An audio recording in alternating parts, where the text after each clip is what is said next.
All right.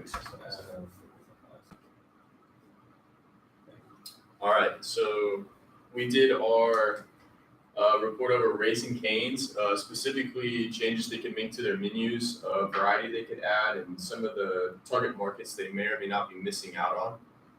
My name is Brian. I'm Chris, Taylor, Dustin. And first, we'll start off by taking a look at Raising Cane's menu. Okay, if anyone's ever been to Cane's, you know they only offer like two things. You can get 3 chicken fingers with toast, 4 chicken fingers with toast, 6 chicken fingers with toast, or if you're feeling super adventurous, you can get 3 chicken fingers on top of toast. So there's not much there. And they only sell 4 items: chicken tenders, fries, toast, and coleslaw. And most people don't even eat the coleslaw, so they only got 3 items. We think they're missing out on certain demographics of people because they limit themselves so much with what they sell. If they don't have any healthy options, they don't have any chicken salads, any chicken wraps, any health options that maybe someone who's more concerned with eating right would want to come here and try.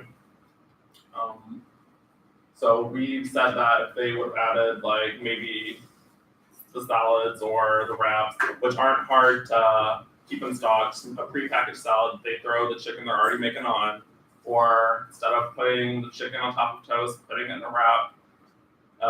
It's not that much healthier, but it appears to be healthier, and people will probably spend more of their money here. All right, next we'll look at why marketers should care about making more variety or adding some of those healthy choices that Destin mentioned. So first, 70% of diners are more likely to choose a restaurant that offers healthy menu options. And that includes not only just entrees for adults, but also kids' meals. A lot of parents are really concerned with feeding their kids the right items with nutritional needs. But beyond that, 52% of adults are looking to expand their variety of cuisine. As Destin mentioned, you have about 4 options, really only 3 if you don't count the coleslaw. So there's not a whole lot of variety on what they offer. In a study I found, Future Food Trends predicts by the year 2020 that local sourcing, fresh produce, and healthy eating will be the top emphasis of restaurants across the U.S. So that's important to pay attention to. Beyond that, an estimated $799 billion are spent in the U.S. in restaurants. So the more of that market share that Cane's can capture by expanding their menu, adding variety, different options, the better. Again, consumers aged 18 to 34, so the millennials, the fastest growing segment and also slowly becoming the majority segment in America, indicates a preference for more offerings, which again, Cane's does not offer. And then lastly, according to Mintel, a world-leading market intelligence agency, they report that 94% of people find menu variety to be important when deciding where to eat. Considering Cane's has none, they're really being selective in their target market. Next, and I know this graph probably doesn't look super clear to everyone, and I do apologize for the quality, but in this graph, people were asked, healthy food can mean different things to a lot of people. Different age groups, such as millennials, Generation X, and baby boomers, were all given a survey and asked what healthy foods means to them. So I think this is important for marketers that if you are going to add healthy food variety to your menu, that you also have to be able to market it. It's going to mean different things to different people, which means you have to market it differently to those segments. And as you can see, it really breaks it down between the freshness, whether it's processed food or not, artificial ingredients, things such as low calorie, you can see is only the 5th most important thing. So kind of back to what Destin said about you can really focus more on making it appear more healthy. It doesn't seem to be too important to everyone that it actually is low calorie or anything, or fat free, for instance. And next, we'll take a look at some of the other menus. All right, so as a team, we kind of decided that we wanted to choose 3 different restaurants that are all successful in their own way, but that also primarily serve chicken. Our goal was to see what options other than chicken they've added to their menus that they could possibly attract more customers or satisfy other cravings. So the first one we chose was Chick-Fil-A. Everyone's been to Chick-Fil-A. They do a good job of adding variety to their menu. They have salads. The one thing that they do well is they also have grilled options for all of their meals. So, I mean, it's a healthier option, healthier alternative. we felt like they did a good job, unless you're Dr. Gary, of attracting people who may be wanting fast food, but may want a healthier alternative. The next one we chose was Zaxby's. Zaxby's does a good job of offering variety as far as chicken goes. You can get buffalo wings, but also chicken tenders. If you don't want chicken, or you'd rather have a sandwich, they've got several options of sandwiches, and a lot of they had kids menus, maybe not. But they do have appetizers, so that's also something that can attract more customers. And then the last one was Golden Chick. Golden Chick does a good job of offering a lot of family meals. They have sandwiches. They've got tons of sides, extras, kids meals, junior combos, and then salads as well. So we felt like that would attract more families and bigger parties. So I'm going to talk a little bit about Cane's position in the market. It's one of many players. So, if you drive down 2nd Street, 2nd and Bryant, you have KFC, you have Chick-Fil-A, you have Cane's, you have Cowboy Chicken, and that's just like 4 chicken places right off the top of my head. So that being said, it needs to find a way to differentiate. They're so specialized in one area, their fried chicken and their 4 menu items, that they're missing entire market segments, right? So, like, if you look at Cowboy Chicken, they have, like, macaroni. If you look at Chick-fil-A, like, really when you look at, like, what their offering is, they don't have salads, they don't have wraps. And so they're missing out on an entire market segment. So when it comes down to it, if, a kid's in the car with his mom and saying, I want Cane's, well, we might go to Chick-fil-A, they have a salad or something like that. So really, honestly, they're kind of just another chicken place. They have their sauce, which kind of helps set them apart. But other than that, they kind of are just another chicken place. So how could a revised menu help? With variation, we've talked a lot in here about meeting different needs to different customers. So obviously with variation, there's a broader range of customers you're able to reach out to and be able to convince to maybe come back. And then, it helps customers decide by adding value to certain situations. So like I said, this really goes back to health. That's something that we looked a lot at, especially this generation where we have now found out that gluten is an evil thing. Maybe looking at grilled chicken options and things like that. So the next thing I'm going to talk about are the challenges and what challenges Cane's would face changing their menu. This is big because which items are they going to choose? They need to be efficient with it. Obviously, they're used to only selling 4 things, so they can't just put that up to 20 real quick. And then, they need to decide their sides are good, except for the coleslaw that we all talk about it and nobody seems to actually get. So maybe they need to look at macaroni or a side salad or something like that a lot of their competitors are doing.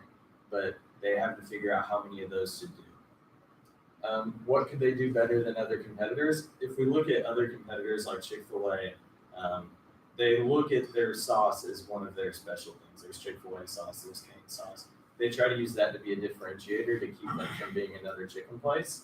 But Cane's, if it falls back and it comes down to a competition of sauces, and other alternatives, Cane's doesn't have any other alternatives. So that's really one of the biggest things. And then also, will consumers be on board? So with whatever items they choose, are people actually going to like them? Are they actually going to reach their target demographic and what they're looking to do? Then we just finished up with some of our arguments we just did in the presentation. So overall, if you changed Cane's menu and made it more varied at all, we think Cane's would be able to get more customers in the door and be able to be a option more at the top of the list instead of, Chick-fil-A closed at 9 and Cane's is open until midnight or whatever. All right. Does anybody have any questions? I do. What evidence do you have for the proposition that people don't eat the coleslaw? Word of mouth. So you have anecdotal evidence that people don't eat the coleslaw. Well, we got 4 examples right here. I don't know anymore. Anecdotal evidence is evidence of anecdote. It's not, I mean, I'm not doubting your claim, but it seems to me like if they're serving it, is it because you don't like all 4 of you don't like coleslaw, or you just think they have really bad coleslaw? Their coleslaw is not good. I think it's a combination of things. I mean, one, you get a tiny little cup of it, so the portion size is incremental. It's really arbitrary. It's like 2 bites of coleslaw. I mean, for me personally, and it seems like for my group here, we all go here for it. But do you not like coleslaw? Because like I really like coleslaw. I like but- coleslaw, but I don't like mayonnaise-based coleslaw, and there's just So you like the mayonnaise-based. vinegar? You Yes. like So I guess that's a little bit of personal preference. okay. However, to your anecdotal point, and again, as my groups mentioned, I mean, I can't think of any of my friends off the top of the head that don't substitute it for something else because you get more fries or you get more toast, which is a bigger portion. And I also feel like Cane's is one of those places, if you do choose to go there and eat, you're kind of choosing to indulge because it isn't the healthiest option. I don't think their portion size in terms of like fries or anything like that are small, but I mean, I know I'm not eating healthy when I go to Cane's, and that's why I indulge when I go there because it's kind of like, I don't want to say a cheat meal, but you know, it's kind of like that super.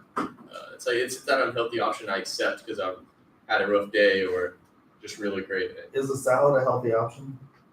I think it definitely can be. I mean, obviously, you could make a crispy chicken salad with their fried chicken. That's not going to be as healthy, and you could also smother that in ranch. But I don't think it would be too difficult for them to come up with a garden salad with just a basic vinaigrette, something very simple that's low calorie and would meet those unmet needs of, like you said, you know, a mother who doesn't want to go eat there, even though her kid loves the chicken strips and the fries. She wants something more healthy for herself and for her kid, or you know, other aspects of that. And looking at the anecdotal evidence point, even though we don't have like an actual statistic off the top of our heads to back it up, word of mouth marketing is a thing. Everybody we've talked to, and it looks like whenever you go into Cane's, it looks like it's a college or a younger demographic they're looking to reach out to. And we have 4 examples plus a lot of our friend groups that, you know, don't necessarily like the coleslaw. So that's word of mouth in and of itself. It's not necessarily a huge focus group or anything like that. But word of mouth marketing is something that we need to consider there as well. So after class on Wednesday, I was talking to Dr. Ward Gray and then Dr. Gray. And so we were walking across campus, and I mentioned my visceral hatred of Starbucks and Chick-Fil-A to both of them.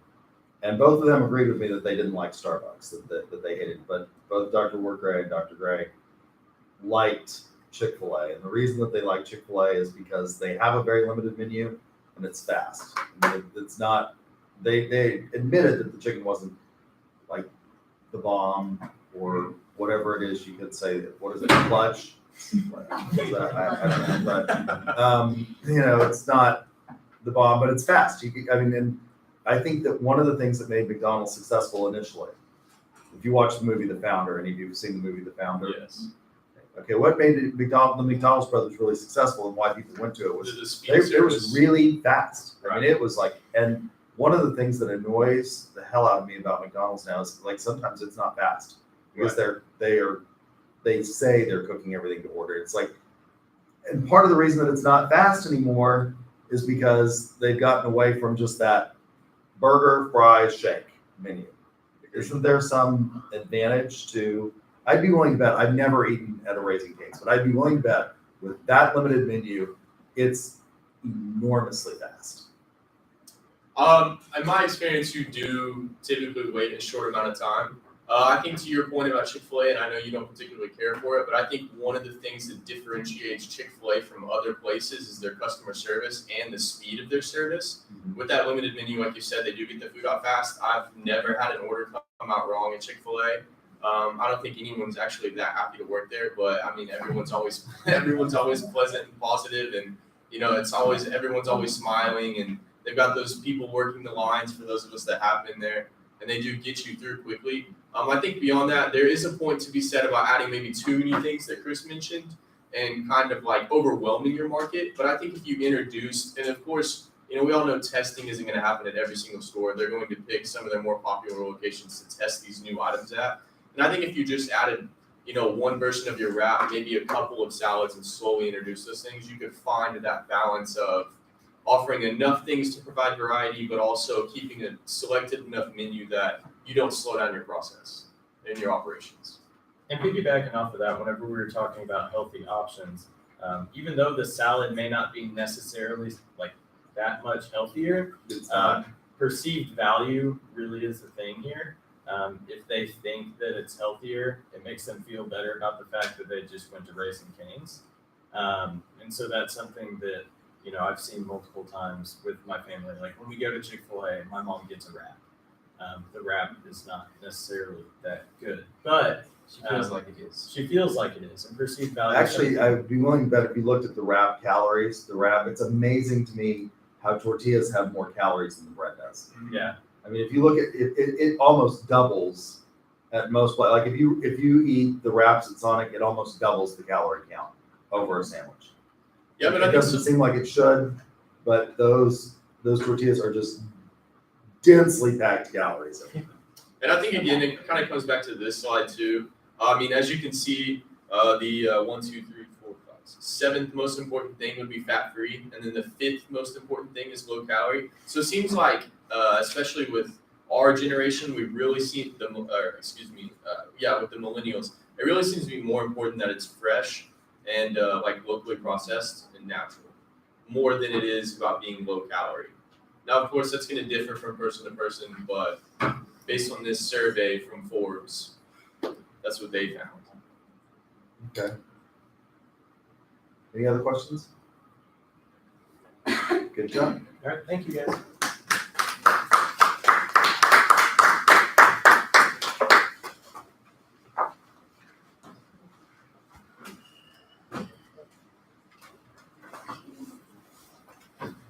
You know what the healthiest thing on Taco Bell's menu is? What? Steak quesarito. Really? Yeah, but you just drown it in sauce. Or at least I do. Well, it's not healthy, but it's the healthiest one. No, agreed.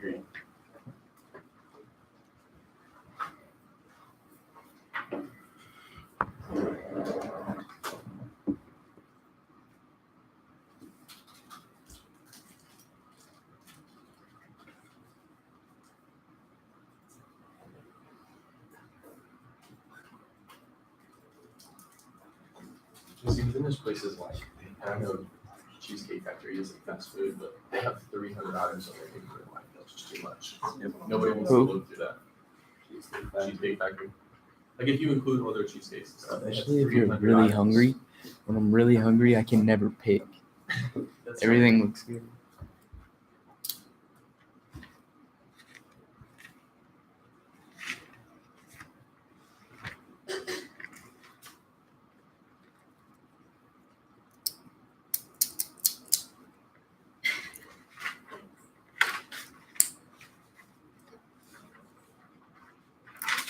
I'm on the way here.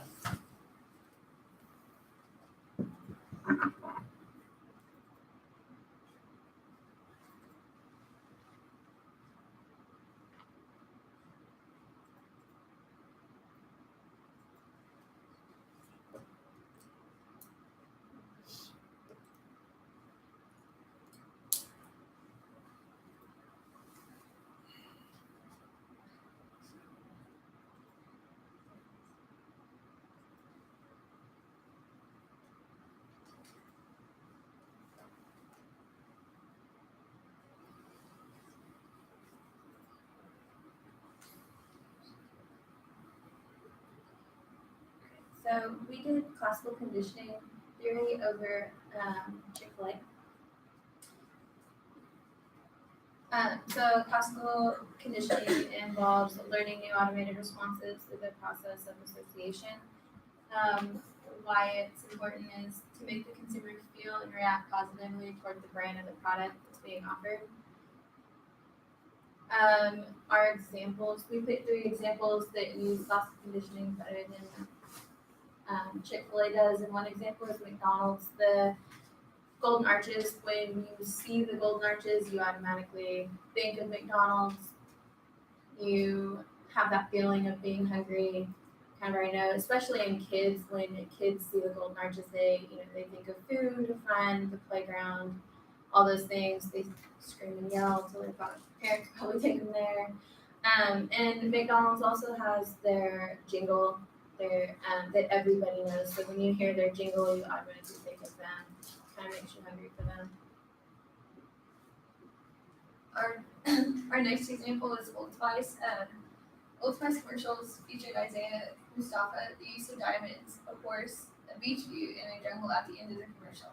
Each time you hear the jingle, you just associate it with Old Spice. And each time you see either Isaiah Mustafa or any other masculine figure, you just associate it with Old Spice. And like it says on the picture, it smell like a man, and that's like a big part of their brand is like masculine figures to show that they smell like actually masculine men. I don't know. So Coca-Cola around Christmas time changed the color of Santa's coat to red so that when people would see like Santa, they would associate it with Coca-Cola because they already have the red. And so before customers just saw like a Coca-Cola can, they didn't have any like association with it. But then after like the holidays, they would associate Coca-Cola with Santa and how happy they were during Christmas time. And Chick-Fil-A, they currently do not have a jingle for their company, but they do have their Eat More Chicken campaign, and they are known for their customer service, like saying "my pleasure" to everything. And we think that there's more ways that they could reach their customers, like associating it with a different, like a color, like Coca-Cola did, or even like when you see a cow, sometimes people will think of Chick-fil-A, but usually where Chick-fil-A's are located, you don't really see many cows, and so it's kind of hard to find that balance with that.